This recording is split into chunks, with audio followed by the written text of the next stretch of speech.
I'm afraid I completely stopped believing in it when she started an affair with the detective. I mean, suppose someone murdered Charlotte. Oh, well, thank you very much. It's just an example, sweetie. What I'm saying is, I simply don't imagine for 1 minute that I'd end up having sex with the police officer investigating her case. Jess, why do you always say sex as if it's in inverted commas? Do I? Because it's a foreign word to you. Excuse me, ladies. Back to the book. Did anyone else have a problem with the romantic subplot? Kate? Well, we've disagreed on this before. I don't think a test of whether a novel's any good is whether the reader would have behaved in the same way. Well, of course, Kate, you're the expert on human nature. I really didn't mean it personally. Let's stick to the book, please. Well, come on, Kate. You can settle this for us. Have you ever shagged a murder suspect? Actually, I haven't. But I bet my pension it does happen. Charlotte, you're clutching one of your newspaper cuttings. Yes, there was a little bit in the Observer. Guilty Death by R.P. Beckford-Jones. I've read most of his others. There hasn't been one for years. This was the last. Why? Did he die? March, it says here. Murdered? Well, that's hardly very likely, is it? Well, I think we should see how Kate feels. She gets enough of that at work. The characterization was criminal, certainly. I've never read Beckford-Jones, but there are people in the job who swear by him. I'd be happy to give it a go. Morning, Rob. Chief? Oh, the Assistant Commissioner wants to see you. Which one? What do you mean, which one? There are two. There are? Yeah. I think someone nodded off on his induction course, Rob. Well, this was Assistant Commissioner Briggs. Ah, the devil I know. Bad as it may be for my career, I can never quite laugh at his jokes. Not a problem from which he suffers. DCI Duncan, tea or coffee? Can we try? Otherwise, I find you can spend the whole time peeing or in meetings. I know what you mean. Kate, I'm gonna throw the book at you. Really? What? Oh, I see. An actual book, actually thrown. A Guilty Death by R.P. Beckford-Jones. Oh, hey, I was just talking about this last night. Really? Not with Assistant Commissioner Williams? No, at the book club I go to at home. Oh. Why would I be discussing crime fiction with the new AC, sir? He's hardly started, has he? Yesterday, I think. No, it's just as we work out the lines of command, there might be a certain overlap of interest in cases. You're saying this book is a case? Book case. Sounds odd in that context, doesn't it? There may be something between the lines, as it were. Oh? 3 weeks ago, a copy of the novel was sent to us here. We do get the odd book in the post. People claiming to have been libelled. TV shows wanting to check which hat a superintendent wears. But what made this one stick out like a copy of the Satanic Verses in Tehran was a note. This book is a confession. Just that? No signature? No, just that. Publicity stunt by the publishers? Well, we didn't spend as long at university as you, Kate, but that thought did occur. Of course, even by asking them if they did, we give them a perfect paragraph for one of those half-wit diarists tomorrow. Met investigate crime book and so on. So for the moment, the key is low-key. But what am I actually investigating, sir? Seems an odd one for the squad. Is it? Well, your little outfit are troubleshooters, aren't they? Let me be clear about this. You want me to find out if this book is the clue to a crime?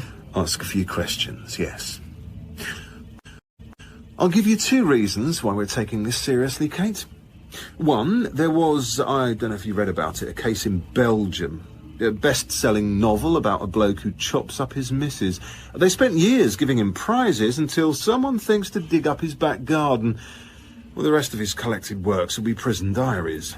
But Beckford-Jones is dead, sir. So even if... Yes, but without sounding like day one at Hendon College, are you sure how he died? Ah, no. You're right. I'm not thinking it through like some people at my book group. The possibilities, I guess, are that Beckford killed himself because of whatever's in the book. Or was killed because of it? Or that Beckford killed someone. Yes, those seem sensible lines of inquiry. Tell me, did your book club like it? We'll never know. There's a faction that only likes romances set in France. They turned it down. Oh, I fear we won't have that option. The Commissioner seems to have a feeling there's something here. Kate, I'm going to throw the book at you again. Oh, I'd better get a riot shield. Didn't he write dozens? Did he? This is the talking book version of the same one. I sent them out to get it. Never anyway. Job like this, I'd be well read. But I'm well listened. I think I'll start by doing it the old way. What version is this? Doesn't look like the one you get in shops. Sort of special paperback, apparently. The publisher sends them out in advance. Bookshops, critics, and so on. Ah, which actually might help. Because we know that some joker or hoaxer hasn't just bought one in Waterstones and posted it. Exactly. Buy yourself a real one, on expenses, obviously, if you want a fancy cover. No. I'll start with this. Actually, it's quite funny. What is? Don't they call this one The Proof? The case that brought John Webster out of his long and satisfied retirement at first seemed quite innocuous. But long experience had taught him that there are two kinds of terrible crime. There is the sort that immediately advertises its depravity, the pool or even lake of blood flowing from wounds which, even to the most determinedly open-minded investigator, could never possibly have been self-inflicted. And then there is the kind that initially seems to be innocent, or at least unavoidable. What we consolingly call natural causes, or suicide, or accident, but is then exposed as homicide. The death that reluctantly returned Webster to a world in which he had hoped never to work again belonged to this second category. Chief? Yeah, sure. I'll just freeze this. Sorry, I wasn't earlier. A course on reducing workplace stress. Oh, that's fine. I was in the message tail. Did they come up with a solution? Well, as far as I could see, all the logic points to immediate sick leave or retirement. But they don't actually promote that. Drinking less and Pilates is their answer. Did they tell you to listen to CDs in the office? What? Oh, no, this is what we're supposed to be working on next. Seriously? What's the crime? Audio piracy? R.P. Beckford Jones, one of Britain's top crime writers. Final book published posthumously. Right. How did he die? No cause of death was immediately available, says the New York Times obituary. Which means either they didn't know or the family didn't want people to know. Exactly. But now we think he was killed? Well, we don't think anything yet. An anonymous correspondent has convinced our crazed overlords that this novel is some kind of tip-off. We have to find out if it leads to a crime. Oh, and another complication. R.P. Beckford Jones was a pseudonym, and the obits can't seem to agree on who he really was. So, first find your crime writer. That's where you start, I'm afraid. I want you to get everything you can on him. From the number of hits that come up on Google, there's plenty out there. While you do that, I'm going to read the book and see, I suppose, if there's anything suspicious about the suspense.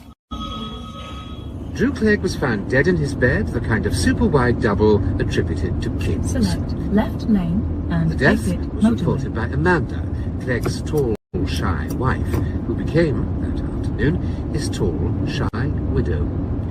She told the officers who responded to the call that, returning home from work, she'd found her husband unexpectedly in bed, unable to be woken. At roundabout, take Two separate exit. plastic pots of painkillers, cheap supermarket paracetamol and the pricier branded kind, lay on a bedside table. Little monuments on the plinth of a paperback copy of a novel by P.D. James. Both containers were almost empty. A patch of what looked like vomit, still damp, stained the thick white duvet that by the time the police arrived had been pulled to one side. Clegg, unwell at work with pains in chest or head, had come home, swallowed pills and tried to sleep it off. Cause of death, a coronary or aneurysm. Destination reached. But, as would turn out to be the case with most guesses relating to the death of Andrew Clegg, this theory was soon proved false. Oi, you lot! The noise level is rising above PS3. PS3? I've convinced them it's an official council measurement, above which their video games get confiscated. Were mine okay today? Harry had a bit of daddy-itis. Oh, really? You should have let him call me on the mobile. What can you say that I can't? Nothing bad's going to happen to you, and Daddy's looking down on you from wherever. Maybe sometimes it's good to have two people telling him those things. Increases the chances he might believe it. Thanks. It would sound cheap if I said I couldn't do without you, but... If you think there's anything cheap about this, you haven't been reading my invoices properly. But I could pay someone else, and they wouldn't give half what you... Enough.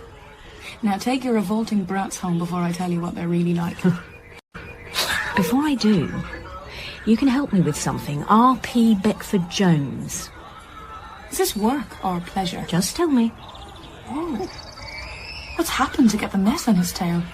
Oh, you know, all this workplace welfare stuff I told you about. You're lying, aren't you?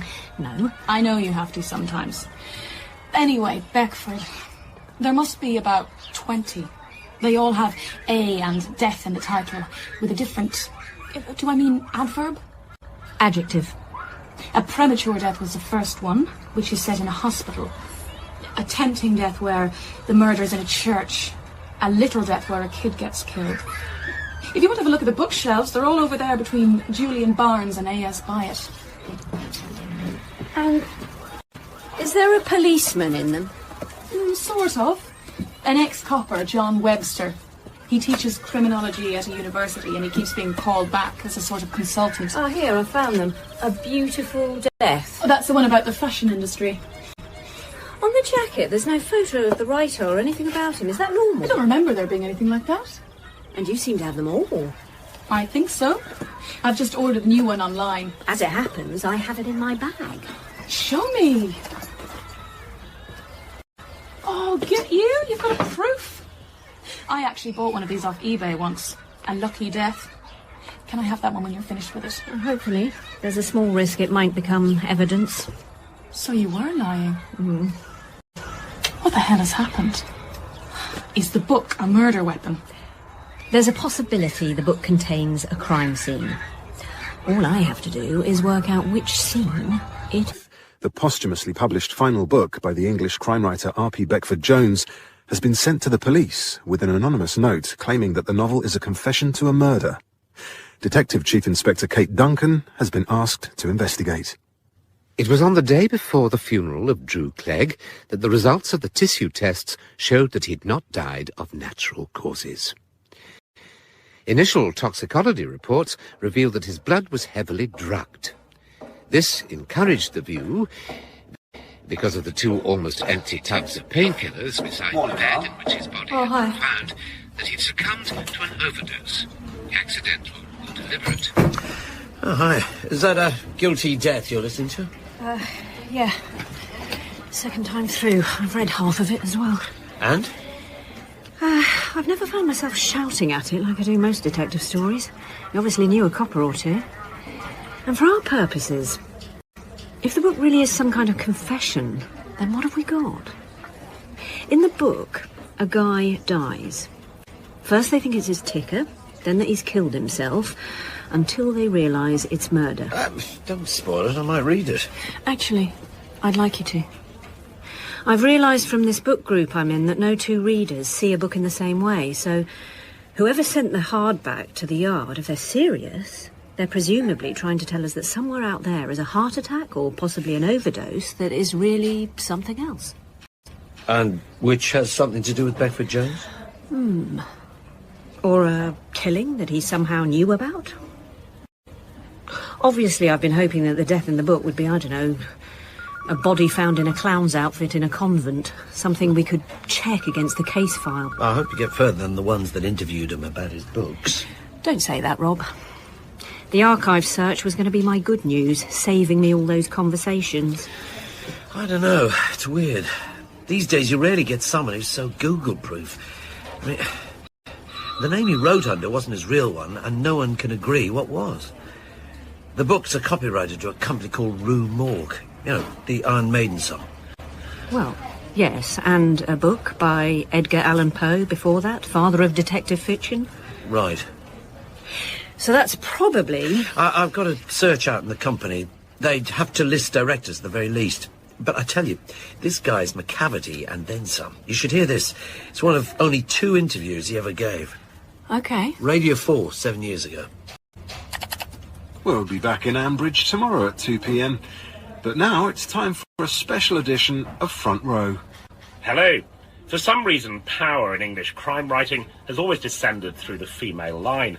Agatha Christie, Dorothy L. Sayers, P.D. James, Ruth Rendell. He bangs on a bit, but for whatever reason, this. the popular title bestowed by literary journalism on the leader of the genre has always been Queen of Crime. In the last 2 decades, though, English mystery fiction, for the first time, has finally had a king. The best-selling novels of R.P. Beckford Jones, starting with a premature death in 1976 and stretching to a surprising death published this week, have been acclaimed for their psychological accuracy and almost impenetrable puzzles. And one mystery still remains unsolved after so many best-selling books. Who wrote them? Oh, great. In fact, I for all warned we you, know, Chief. These books might But he have been must know written who by he another is. He queen of interviewed crime. him. Wait. R.P. Beckford Jones has never appeared in public, but agreed to answer emailed questions. For the purposes of this broadcast, the responses are read by an actor. Oh, I started Christ. by asking R.P. It's going to be like looking for a smoke stain in a chimney. She, or perhaps even they, was so reluctant to be revealed. I've always read a lot of American fiction, and I was very struck by the division between the ones who were on the talk shows and the cover of Time magazine, Mailer, Updike, and the ones that had never given an interview or been photographed. The second set seemed to me more sensible. The book is what matters. Who wrote it is irrelevant. Not to me, it's not, sweetie. The next bit is probably the most publisher of interesting crime for novels us. once told me that he privately divided his writers between those who would otherwise have been detectives and those who would otherwise have been murderers. Which are you? I've certainly imagined what it might be like to kill someone, and more particularly to have killed someone and to live with that degree of guilt. At one level, novels are laboratories for experimenting with other ways of living. Interesting. And an advantage Whoever that wrote a the writer letter has suggesting is that to his be able to last book might have put the explore theory into such practice. very intensely, but safely within the imagination. Well, yes. Although, I suppose, if you actually had done something terrible, this kind of anonymity would be quite a good protection. A sort of personal witness protection scheme. What do you think, Chief? As I was going up the stair, I met a man who wasn't there. We're looking at a business where one of the things they do is inventing people. Beckford Jones could be just a character that someone was spinning. What I like about working with you, Rob, is that you're so positive. This one is probably worth hearing as well. Much earlier, 1989. This interview is a first for the South Bank show. On a previous occasion, the poet Philip Larkin declined to appear on camera and let us transmit only his voice and his back. But R.P. Beckford Jones has gone further. The best-selling crime writer only agreed to respond to questions by post. In Kim Evans' film, his answers are spoken by an actor filmed in shadow. Because we don't know who you are, we're inevitably wondering how close you've been to crime. Could you address that? What can I tell you? I'm not a police officer. Although I've been greatly helped with my novels by many cops. Nor am I a criminal. Although again, my research has involved meeting people who've committed crimes. And then there is that truly mysterious asset, the imagination of the crime writer. Didn't President Carter of America once admit that he'd committed adultery many times in his heart? I've committed murder many times in mine. Oh, that's about as close as we get to him. There's something a bit taunting about him. Her, them. Like those anonymous phone calls from serial killers. But was it a sort of confession or just being cute to sell books? Yeah, this case is pretty wild, isn't it? We don't know what the crime was and we don't know who the suspect is. That's right. So now we do the interviewing. Hi, I'm Hilary Scotland, MD here. DCI Kate Duncan. This is DS Rob Lorenzo. Hi.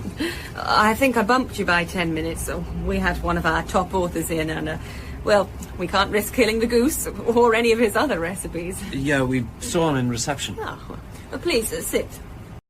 So, what's he writing next? Oh, well, we hope he'll be doing a humble pie cookbook, special meals for people you've upset. But whatever he wants, really. He couldn't be much more profitable for us. Unless you put a swear box in front of him. Well, yes. One of the editors here said it's hard to get used to manuscripts of 100,000 words, in which 30,000 of them are the same. Anyway, you're here to talk about RPPJ, though. Is that what you called him? On memos, yes, in sales meetings. And to his face? Well, that hardly ever... I have a dreadful feeling you're going to tell me that you never met him. Well, no, of course not. He seems to have taken the idea of being a mystery novelist to extremes. Yeah. Our religious division does the Bible. The office joke was always that there was more chance of meeting the author of that. And was it... I don't mean to sound rude. Just you? Had anybody in the company ever met him? The legend at Fletcher and Hunt is that either Fletcher or Hunt possibly had, but... Well, that was largely based on the rumour that there was someone at both of their funerals that none of the other staff recognised. And people decided that was our PBJ, but it was too late to ask them. Did it say anything about why it was all so secret squirrel? Well, Bill Fletcher is supposed to have said once that it wasn't about who he was, but about what he knew. But isn't it tricky, publishing books by someone you can't talk to? Not terribly.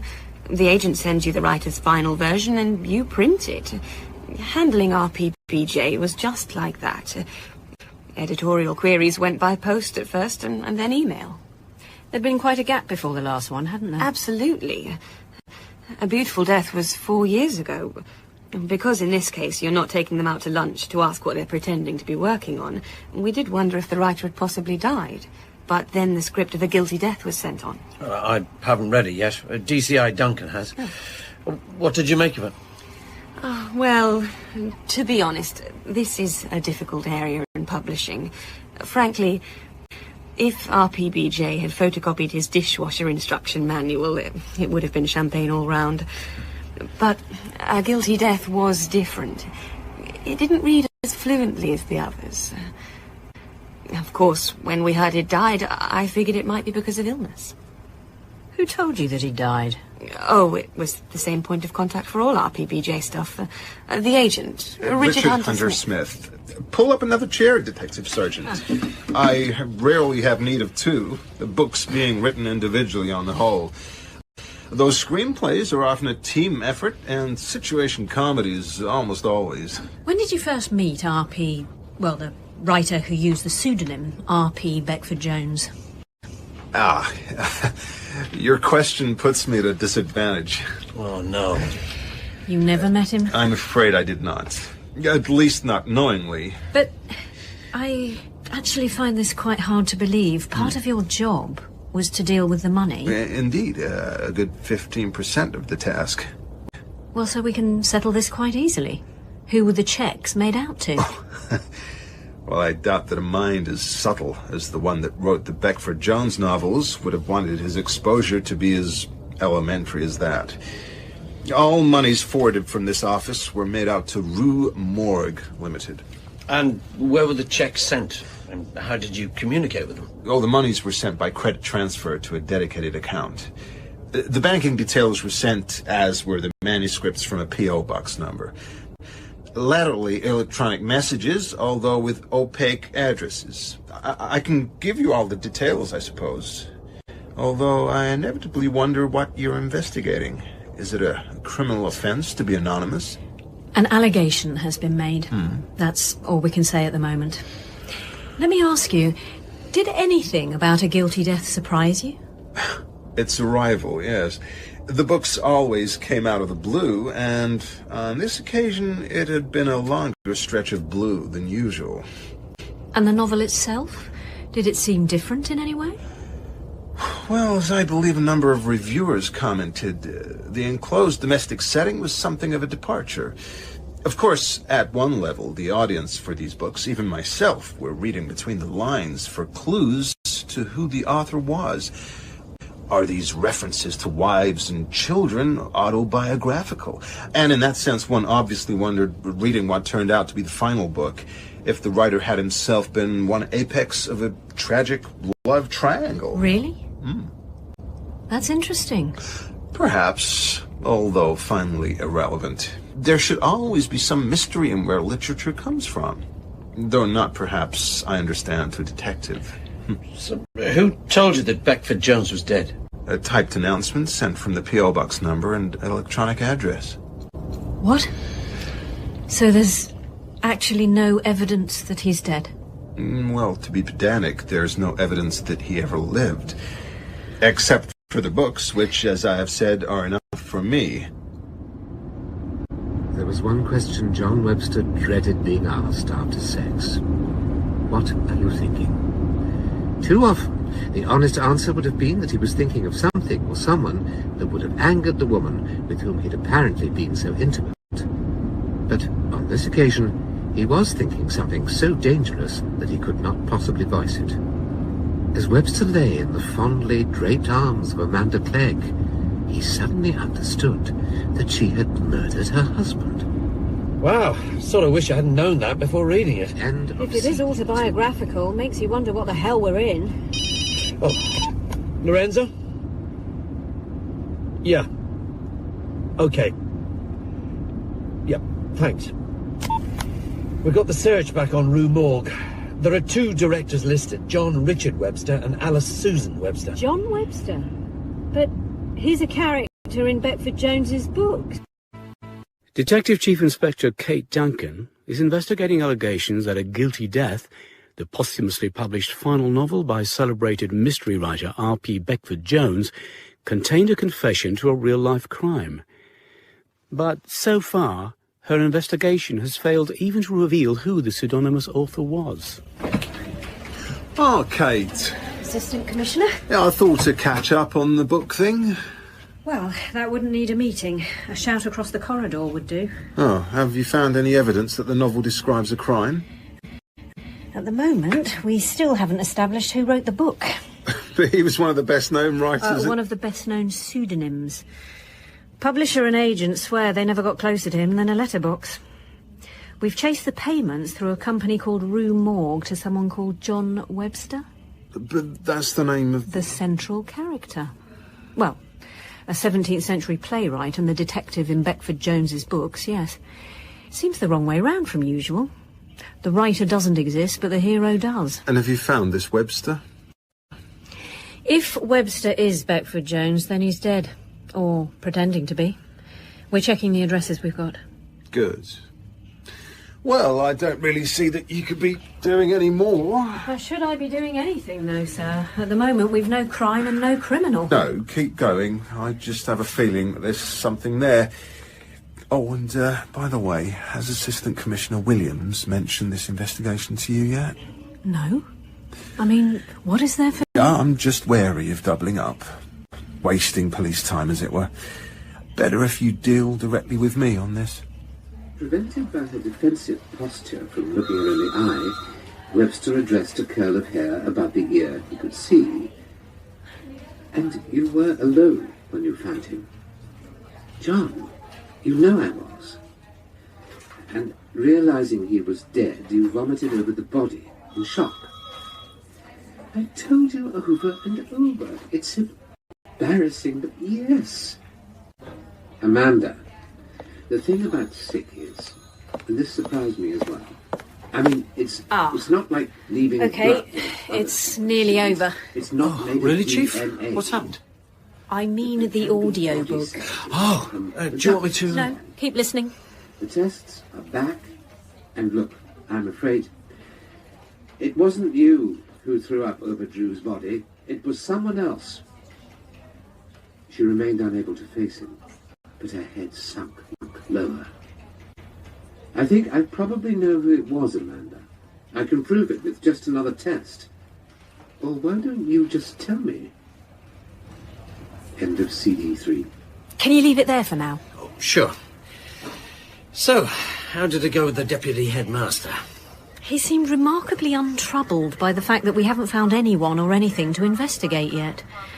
He's also got this obsession with keeping this case, if case it is, away from Williams. Isn't it just a willy measuring thing? Two of the Met's alpha males competing for the one top job. Yeah, maybe.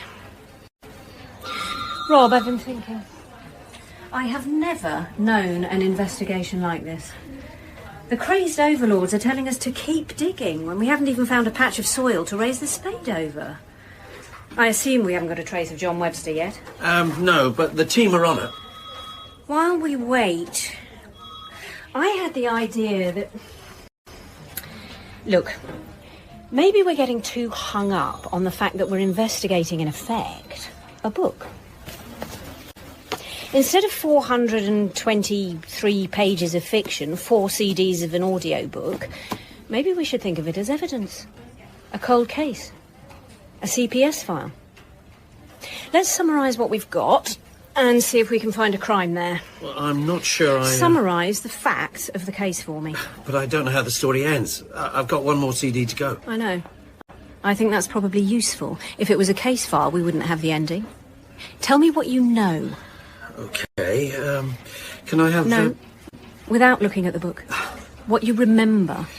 Right, wife, 40-something, Amanda Clegg, calls the cops in the early evening. Says she came home to find her husband, Drew, same sort of age, in bed. Asleep, she thinks. On the bedside cabinet there are more painkillers than you get at a boxing gym. There's fresh vomit on the bedspread, which wifey says was hers when she clocked that he was a goner. First, everyone thinks hubby's taken an OD, accidental or deliberate.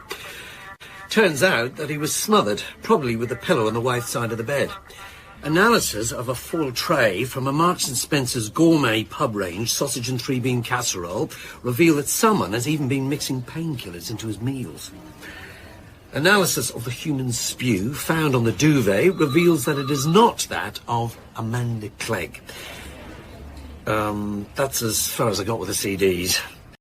Oh, and a detective brought out of retirement to review the original investigation of the case, John Webster, is shagging the widow when he realises she must be a suspect. Good. The next sentence contains a plot spoiler, I'm afraid. The sick turns out to belong to Amanda Clegg's lover, William Fitcher. You can probably guess the rest. The lovers killed him so that they could be free to be together? Yeah. So, if the novel is a confession, then Beckford Jones is admitting to having killed, or helped to kill, presumably, someone's husband? Seems to be the most likely solution, doesn't it? Lorenzo. Great. You've mailed it to me. Cool. Chief, we've got a trace on John Richard Webster. He's been paying utility bills at a place in the Cotswolds. The home of William Fitcher was approached down a rough, plummeting track, optimistically gouged at the end of a ploughed field by the farmer who'd built the house 2 centuries before. The swollen, broken trunks of unkept trees bowed over the hopeful road, where they sometimes almost met the twisted, bloated roots rising from the earth like the limbs of restless bodies buried there. Suddenly gets a bit Wuthering Heights there. It's Fitcher that did it. With a lover, yeah. In plays and screenplays, it was convention that the audience should have been introduced to all the potential murderers before one was singled out. Ignore her. Though, Destination reached, if my map reading is right. Apart from the road, very late in the it's investigation, a pretty spectacular clear place. where the night of interrogation. Someone's got a bit of money. Come on. Well, there's a light on. Yeah. Ugh, London shoes aren't made for this mud. Someone's coming. Good afternoon. Good afternoon. I'm sorry. If you're lost, I can only suggest turning round and going back. We can't be any help here. Are you John Richard Webster? The name's familiar from stray envelopes and so on. I think he must have lived here once. Then can I ask who you are, sir? Well, clearly. In the sense that you decide the questions, but the answers are in my control. DCI Duncan and DS Lorenzo, Metropolitan Police. I'm afraid we will need to speak to you. And what would be the subject of our discussion? At the moment, it's a question of identity. Okay. I suppose this is a scene I have imagined. So, You mentioned names on envelopes. Looking on the desk while you were making coffee, you are John Richard Webster. Jack more than John in practice, but yes. And I couldn't help noticing on the bookshelves, sir, you seem to be quite a fan of crime fiction. I suppose so. A complete set of the novels of R.P. Beckford-Jones. Well, not quite complete. There isn't a copy of A Guilty Death. No, that one's on the desk over there. I've only recently read it. Read it? You wrote it, didn't you? What? Ho-ho! I've been stupid, haven't I? You're not detectives. You're journalists again. Again? There have been some over the years. That was one reason for moving down here. As such a keen reader of mysteries, you'll know that there are ways of being sure. My warrant card. Well, it looks real. Although I'm sure London is full of places over curry shops where they can be convincingly mocked up. I'm not the one who's pretending. Are you a linguist, sir? In what connection? Well, I couldn't help noticing that you not only have the novels of R.P. Beckford-Jones in English, but also, well, from here I can see Spanish, German, French, and Japanese, I guess that one, eh?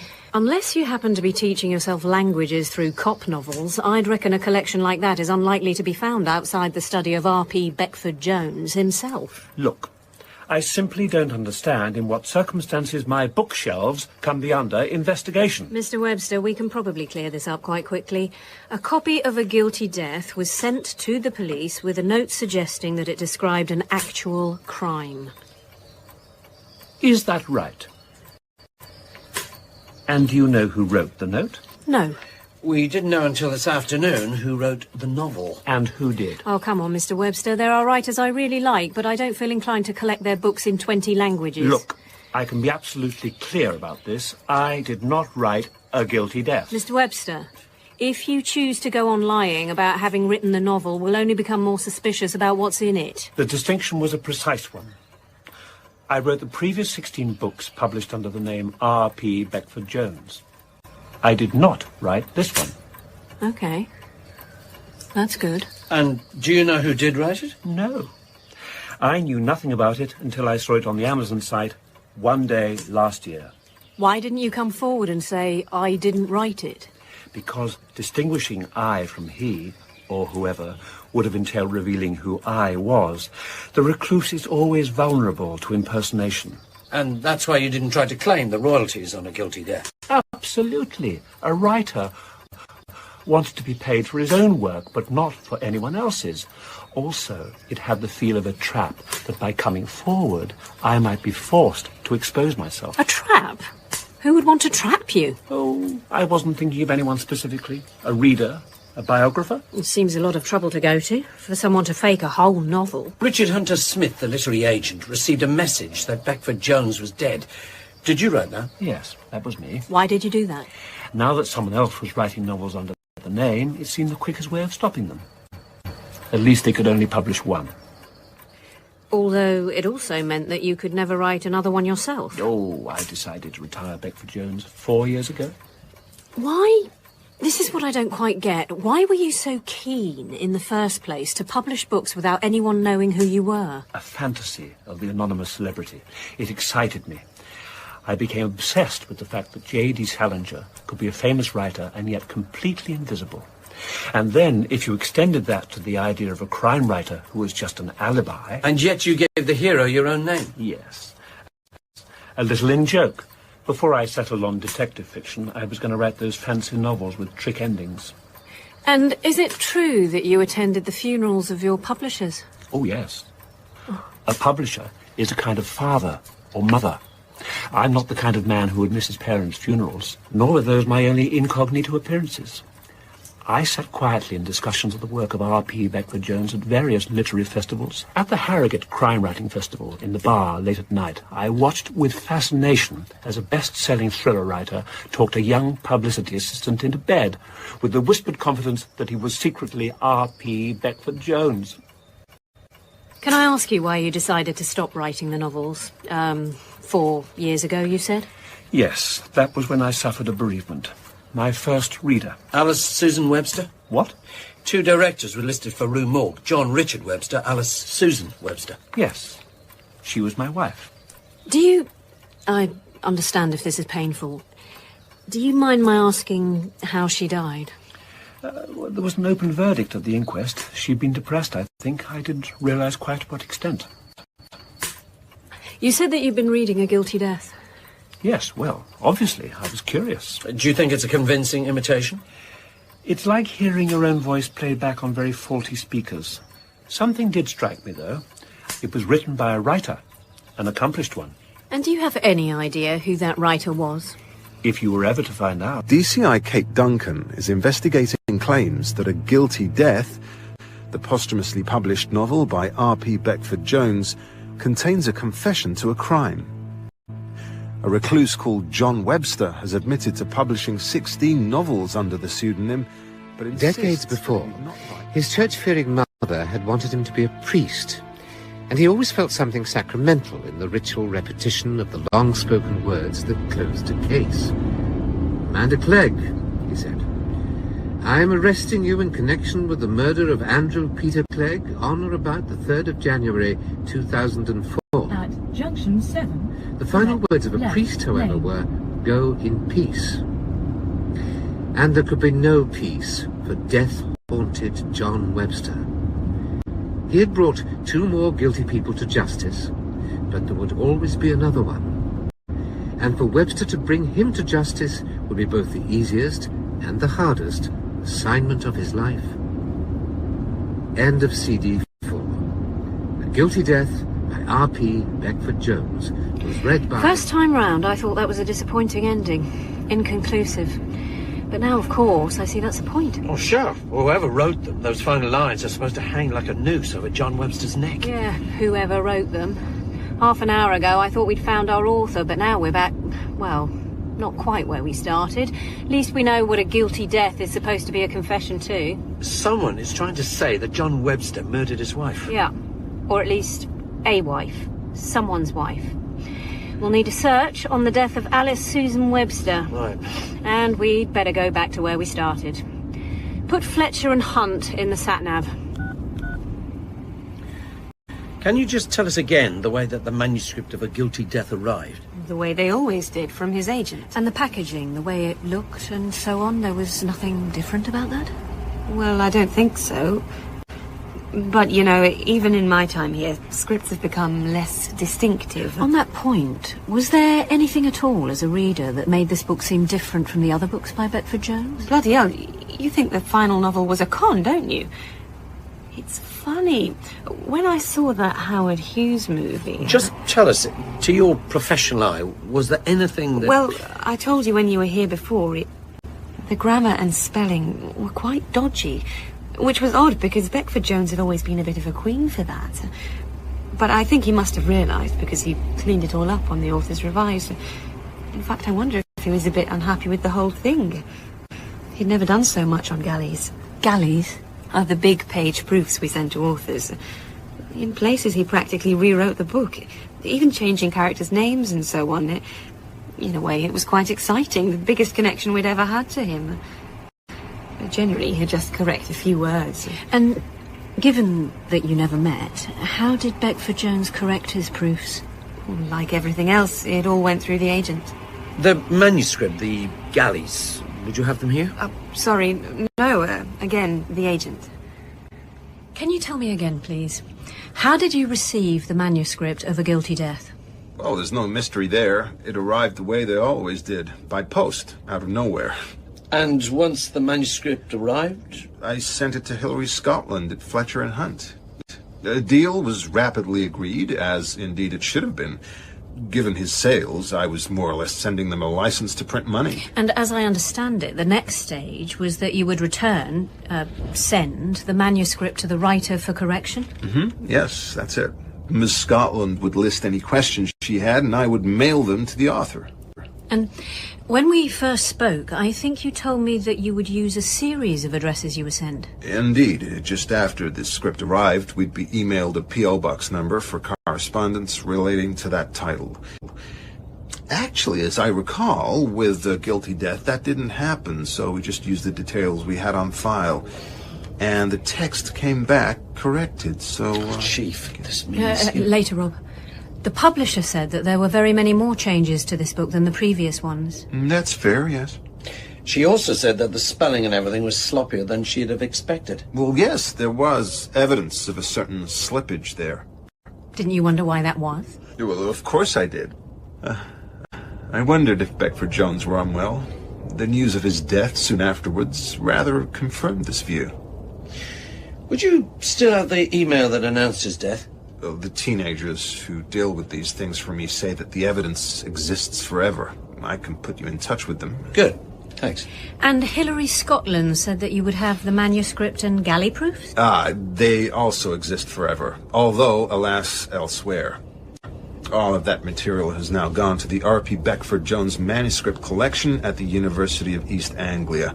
The curator is Dr. Tony Parnell. Tony Parnell. Oh. Thank you for seeing us so quickly. Is it always this chilly in here? Yeah, it is, I'm afraid. Detective Chief Inspector. Dead texts are kept in a fridge. Unless you watch it, modern paper rots. For the same reason, if you could both put on these gloves...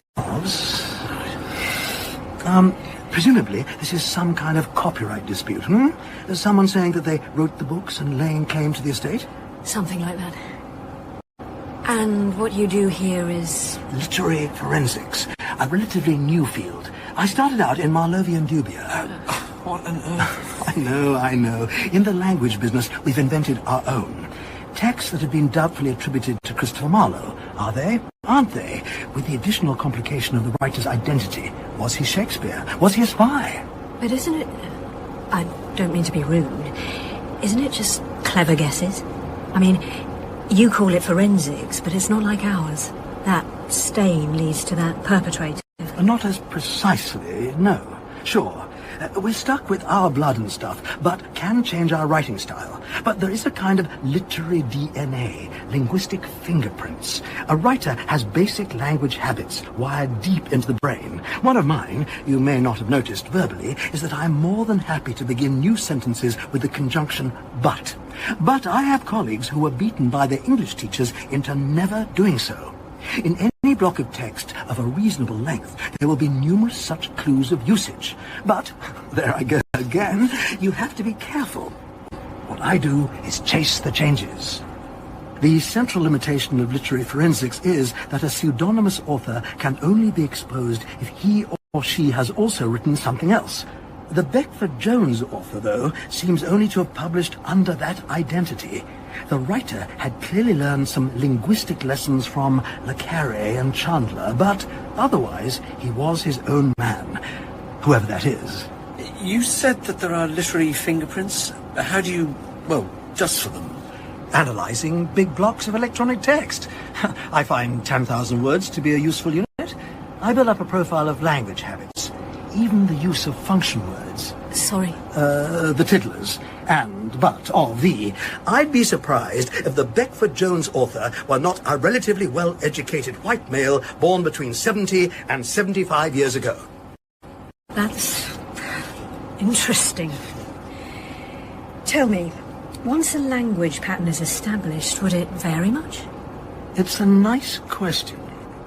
The whole science depends on differences in consistency. So, across a huge range of works, Shakespeare is always Shakespeare. And to the annoyance of a number of hard cases in cyberspace, Marlowe is Marlowe, not Shakespeare. And Beckford Jones is always Beckford Jones, except, as it happens, which is probably the reason you come here in search of an imposter, on one occasion. The last book? Yes. Comparison of representative text establishes that there is almost no likelihood that the main writer of the guilty death was the R.P. Beckford Jones author. Right. And I don't suppose you'd be able to tell me who did write it. I operate in probabilities, not facts. But my studies showed that the language habits of the writer of a guilty death have a 90% similarity with those shown in the novels of William Parkinson, writer of the Detective Inspector Buscombe series. This is tremendous. Thank you. Have you told anyone this? No, I emailed Richard Hunter Smith. Why him? Because he's Parkinson's agent as well. I eventually received a reply from the writer. It said, "I would love to say that I wrote a guilty death, but sadly can't." Interesting. A classic example of a non-denial denial. "You want to sleep with my wife, don't you?" says man A. "I can't say that I do," replies man B. Meaning that it's true, but he daren't. Sure. Of course, in the case of a guilty murder, we have something much more curious going on. Go on. Although the Beckford-Jones author did not substantially write a guilty death, he does seem to have made significant autograph revisions to the manuscript and galley proofs. The inevitable conclusion is that the R.P. Beckford-Jones author was forced to engage a collaborator, perhaps for reasons of illness, to assist with what proved to be the final novel. But, as I say, I only suggest probabilities. You have been very helpful. In case we need to check anything. I'm in Harrogate from tomorrow, but here are my numbers. This is Bill Parkinson. For the next 3 days, I'll be at the International Crime Writing Festival in Harrogate, checking messages intermittently. For urgent professional inquiries, contact my agent, Richard Hunter Smith, on... Chief, Parkinson's gone to Harrogate. Right. Everyone seems to be heading there. I think we might be driving north tomorrow morning. D.S. Lorenzo? Yeah, sure. Really? Oh, the plot thickens. Yeah. Can you put that on my desk? Cheers. Chief, our guys have dug out the death certificate on Webster's wife. Why do I have a feeling I've already read it? Yeah. Alice Webster was found dead in bed. OD painkillers. As Webster said, the coroner returned an open verdict. Continue until junction 16. Right. So, what do we have here? John Webster writes, or claims to have written, 16 books under the name of R.P. Beckford-Jones. 4 years ago, his wife dies and he stops publishing. Then, completely unbeknown to him, according to Webster, somebody else writes an entire novel in the style of Beckford-Jones. I think we need to speak to Parkinson tomorrow in Harrogate, then visit Webster again in Gloucester on the way back down. And I can do a bit more research when I pick up the kids tonight.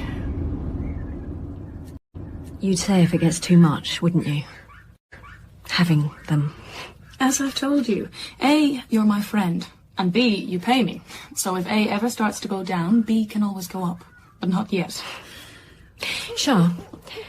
R.P. Beckford-Jones. You're still investigating him? What's going on? I can't say, but I think I'm finally getting somewhere.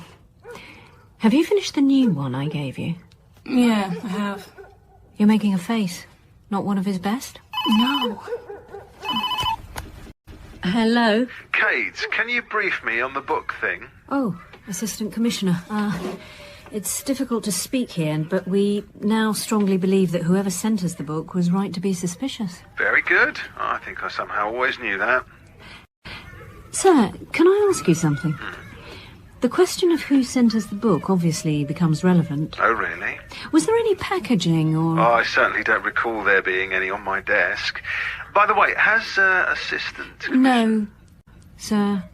I don't think Assistant Commissioner Williams even knows who I am. Sorry, work. You were telling me why you don't like the book? Yeah. You got to the end? Yes, twice. Well, I won't spoil it then. But I just thought it was so obvious that Joe White had done it. Joe White? Who's he? Hello, the murderer. What? No. The murderer... Well, with Arabella Drew, is Tim Fisher. Not in the novel I've read, he's not. Why, here, give me that. Oh, you said I could keep it. It's a proof. It might be valuable now that Beckford-Jones is dead. I'm going to have to take it for the moment. Huh. You're right. It's like we've been reading completely different books.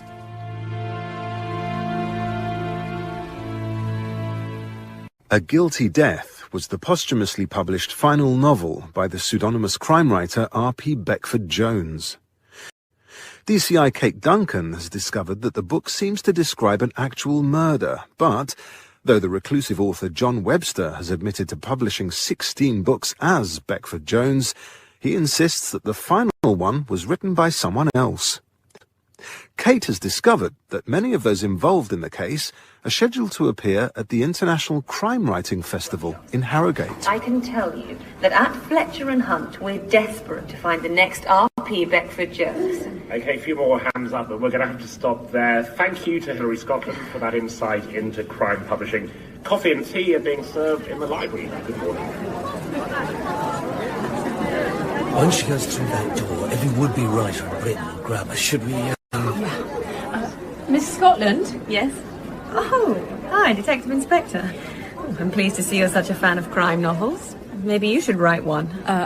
No, we're here for work. A few more questions. This particular edition of A Guilty Death, how many people would have had it? That's a very early proof. Who gave you this? Oh, it came up when we were digging around.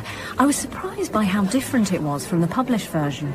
Well, I think I told you he did a mega revise. Yes, sure. Just quickly, do you know a writer called William Parkinson? Oh, Bill. Yeah, we published him until about 4 years ago. But he got a better offer from Transworld. And anyway, he'd lost the editor he had with us. Actually, she died, unfortunately. But, to be honest, his books never sold like we'd hoped. Can you see him here now? Look, he's the one with the loud voice at the bar, with the gaggle of cutie groupies around him. He's probably auditioning for this year's festival bonk. This is probably the quietest place we'll find. How can I help you? Mr. Parkinson, have you read the novels of R.P. Beckford Jones? Ooh, yes. I think anyone actively interested in crime fiction would have to. He's the governor. Was the governor, obviously. Did you read A Guilty Death? I've never sat down and read it from page 1 to whatever. 423, I think. Is it? But anyway, I certainly know all about the books. Are you familiar with the work of Dr. Tony Parnell? Ah, is that the nutty professor who reckons I wrote the Beckford Jones books? No. No, he only thinks you wrote the last one. Well, as my children say, whatever. Did you write A Guilty Death? As I told him, I'd love to have those sales. So, you didn't write it? Again, as I said to him, I really wish I could say yes, but I can't. Okay. I think that's as far as we're going to get at the moment. Are you planning to stay around? For a while. There's a few more conversations we need to have. Good. You know, you're really quite a surprise. In what way? I spent half my life with old DCI Robert Buscombe in my head. Detectives in fiction tend to be grumpy, middle-aged men. All this stuff going on. Oh, well, I've got stuff, I suppose. Yes. You're a widow with young kids. And how do you know that? Ooh. Just a cop I know mentioned you once. The one that helps me with police detail and so on. Why the hell were you talking about me? I forget why you came up. Was he coming on to me in there? I think it's probably what he does with anyone. Oh? So it wasn't anything to do with me. Chief, you know that's not what I meant. Well, if I tell you what I know, Detective Chief Inspector, you must promise to keep stum until tomorrow. The rumour is that you're going to announce who R.P. Beckford Jones is? Well, the R.P. Beckford Jones author, yes. Beckford Jones is just a literary identity. But hang on. When we met you yesterday, there wasn't a hint that you knew that. Ah, well, at the risk of academic pedantry, you never asked me who wrote the first 16. You wanted my opinion on the 17th. Thank God I left school at 21. So, what have you found out? My lecture tomorrow centres on 2 striking pieces of evidence. I've told you the percentage scores in the comparison of passages from the Parkinson novels and the Beckford Jones author. Well, I have further proof of a connection between the writers. Most readers probably skip past the dedication page. But, Most of the early Beckford Jones books are dedicated to Alice, A, or in the 16th book, I am, which we must suppose means in memoriam, A-S-W. Interestingly, a guilty death is inscribed almost identically, I-M-A-S-P. Right. But why would the P? Listen. 3 of the most recent William Parkinson books are dedicated to Alice, A, and A-S-P. I'd be amazed if it wasn't the same woman.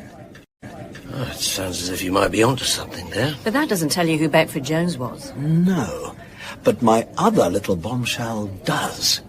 I investigated the company the books are copyrighted to, Rue Morgue, but you just run into this web of trusts and ghost companies heading for the Cayman Islands. You've probably got people who could crack it. I couldn't. But then the thought occurred, why has the author named his company after a story by Edgar Allan Poe? Is there a clue there? I started comparing books on Poe with the RPBJ novels. One afternoon, 2 months ago, bang! What? An 82% match with a 1968 doctoral thesis on Poe. Author, one John Richard Webster. And you plan to say all this tomorrow morning? Yes. Have you tried to contact this Webster? Hardly. Beckford Jones is dead, which means that John Webster is as well. Oh, DCI Duncan. Oh, there's a couple of publishers over there I'd like you to arrest for crimes against literature. Can you just tell me something? Bill Parkinson's editor, your colleague who died, what was her name? Alice. Oh, poor Alice Webster. Thanks. Bloody hell, Chief. How did you... Oh. Excuse me. Lorenzo. Oh, great. Tell me. You called for reinforcements, Detective Chief Inspector? Oh, Mr. Parkinson. No, I haven't. Excuse me, officer. I'm DCI Duncan from the Met Special Cases Unit. That was quick, man. I'm here for something else. What's your call out for? Can we get over here, away from the party? Suspicious death in one of the rooms here, ma'am. A guest hears noise around midnight, rings down to complain. Staff assume it's sex. But when they get there, it's the other one. Early signs of struggle and smothering. Is there a name? Yeah, Parnell, I think. Yes. Ma'am, I'd better go. Yes, of course. Chief, I've just heard that... Tony Parnell's been killed. Harsh. Well, get this. The forensic accountants have traced regular large payments from Rue Morgue to William Parkinson. For 3 years until about 12 months ago. Right. Rob, you go check the hotel CCTV for Webster. Right. You think Webster was here? Remember? He told us it amused him to hang around the festival incognito. Almost no one knew who he was. And there's one less now, with Parnell gone. I'll be in the green room with... Mr. Parkinson, When Bascom's Deadly Summer was published, I was given Alice as my editor. By the next book, we were lovers. You knew that her husband was R.P. Beckford Jones? No, not at all. I knew that she was married to John Webster. She always said he was a teacher. And she kept it from everyone at the publisher? It seems so. She was good at secrets, I suppose, which is what made us possible. Certainly, I've never had the slightest hint in all this that anyone at Fletcher & Hunt knew who he was. In retrospect, it explained why the books were sent to that imprint, and of course, Alice edited them, so was able to keep an eye on them as they went through. How long were you together? 2, 3 years. Then Alice got ill, liver trouble. Of course, now we know that the fancy meal her husband had ready for her when she got back from her long commute was sprinkled with crushed painkillers. One day I got a text begging me to come to the house in Gloucestershire. When I got there, she was dead in bed. I assume now that Webster was checking her phone and knew about us. And I'm guessing that with the shock... I was sick, yes. I panicked that Webster was trying to frame me for murder, or would now be able to. So, I legged it. On the way out, the study door was open, and when you see those shelves... Yes. I suddenly knew who her husband was. And we've got the accounts of Rue Morgue. You were blackmailing Webster. Well, first I relied on the police to prove what happened. But it seems that Webster had some kind of deal with the chief constable. Ben Williams, yes. My bet is that he'd been taking payments for handing over case files and so on. So I contacted Webster. Divorces are expensive, and I was on my third. But after 3 years, he stopped paying, thinking he was safe, I guess. He told me, though, that during our dealings, he'd stopped writing. So there was this paradox. I was publishing books that didn't really sell, and a writer whose books really did sell wasn't publishing. So I wrote his instead. The idea was that, especially when he saw the contents, he'd make all the royalties over to me. So you just sent it to the agent? Yes. All the cuttings about the mysterious writer mentioned the books just coming through the post. But I made 2 mistakes. I suppose I thought with Alice dead, they'd just clean it up at the publishers and print it. Of course, it was sent to him. And he changed the murderer's name. And mixed up other details, yes. But then the thing I hadn't seen coming was that he would kill Bedford Jones off. Brilliant. He didn't need the royalties, and I wouldn't get them. The cop who helps you with your novels, the one who mentioned me to you, it was Assistant Commissioner Rupert Briggs, wasn't it? Oh, I wish I could say that it wasn't. How did you know? Robert Buscombe, Rupert Briggs, John Webster, Joe White. It's one of what poor old Dr. Parnell would have called your language habits. Chief? Yes, Rob. We've done the cameras. Webster was caught several times.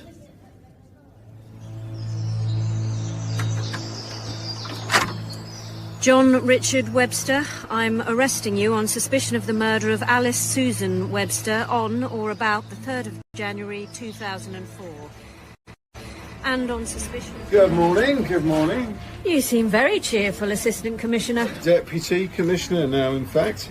Ah. It's just been gazetteered.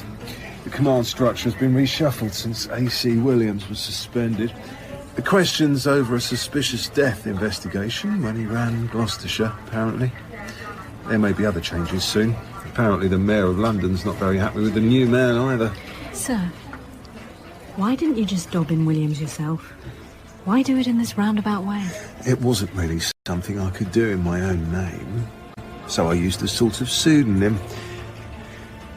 Sometimes, Kate, you can't do everything by the book. Ladies, we'd better talk about the book a bit. The Nom de Plume Murders by William Parkinson. What did anyone think? Something nagged me about the detective. I mean, DCI Kate Duncan, a plucky, lovely, single mother. Ring any bells, Kate Duncan? I did meet the writer on a case once. And Kay's quite a goer in the bedroom. You don't understand these writers. It's not your body they want. It's your life.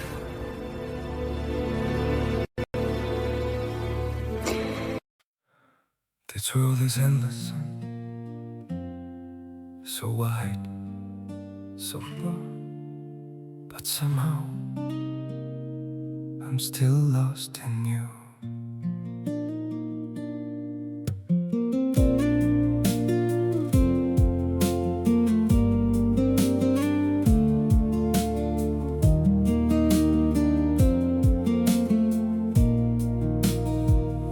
The streets are full of moving shadows, countless places I could go. City shining, people passing, yet I still feel so alone. Every road keeps leading nowhere, every sky feels cold and blue. In this world so vast and open, I'm still lost in missing you. The world is wide, so wide before me, but I keep losing my way. Somewhere in the endless distance, Your memory makes me stay. The world moves on without us, but my heart remains untrue. For no matter where these feet may wander, I'm still lost in missing you.